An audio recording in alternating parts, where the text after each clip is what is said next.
한국에서 롤렉스를 차고 다니면 어떤 이미지로 보일까요? 명품 시계의 대명사, 롤렉스. 하지만 한국에서는 롤렉스를 차는 사람들에 대한 인식이 다양하게 나뉘어요.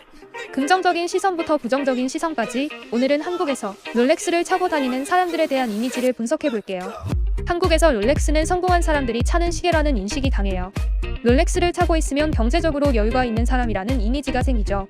특히 기업 대표, 변호사, 의사, 금융업 종사자 등이 많이 착용하면서 성공의 상징이 되었어요. 그래서 일부 사람들은 롤렉스를 목표로 삼기도 해요. 경제적으로 성공하면 가장 먼저 구매하는 아이템 중 하나가 롤렉스니까요. 반면 일부 사람들은 롤렉스를 차는 사람을 과시하는 사람으로 보기도 해요. 비싼 시계를 굳이 드러낼 필요가 있나라는 시선이죠. 특히 일부 SNS에서 과하게 롤렉스를 강조하는 모습이 보이면서 롤렉스를 차는 이유가 자랑하려는 목적이라는 편견도 생겼어요. 하지만 사실 롤렉스는 단순한 허세용 시계가 아니라 가치 있는 자산이기도 해요. 브랜드 가치와 리셀 가격이 뛰어나기 때문에 단순한 사치품이 아니라 투자 개념으로 접근하는 사람도 많아요.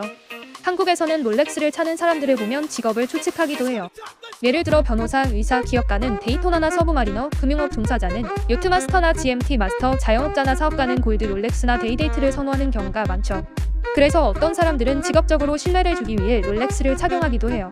특히 고객을 상대하는 직업군에서는 롤렉스가 신뢰감을 주는 아이템 역할을 하기도 해요. 하지만 한국에서는 롤렉스를 착용하면 의도치 않은 부담감이 생길 수도 있어요. 직장에서 눈치를 보거나 지인들에게 돈 자랑한다는 말을 듣는 경우도 있고, 고가 시계 착용으로 인해 범죄 위험이 커질 수도 있어요. 그래서 일부 사람들은 롤렉스를 차더라도 최대한 티가 나지 않게 착용하는 경우도 많아요. 결국 롤렉스를 차는 것에 대한 인식은 개인의 스타일과 상황에 따라 달라요. 성공한 사람의 상징이 될 수도 있고 과시하는 아이템으로 보일 수도 있어요. 하지만 본인의 만족을 위해 착용한다면 주변 시선에 너무 신경 쓰지 않는 것도 중요하겠죠. 여러분은 롤렉스를 차고 다니는 사람들에 대해 어떻게 생각하시나요? 혹시 롤렉스를 착용하면서 겪었던 에피소드가 있다면 공유해주세요.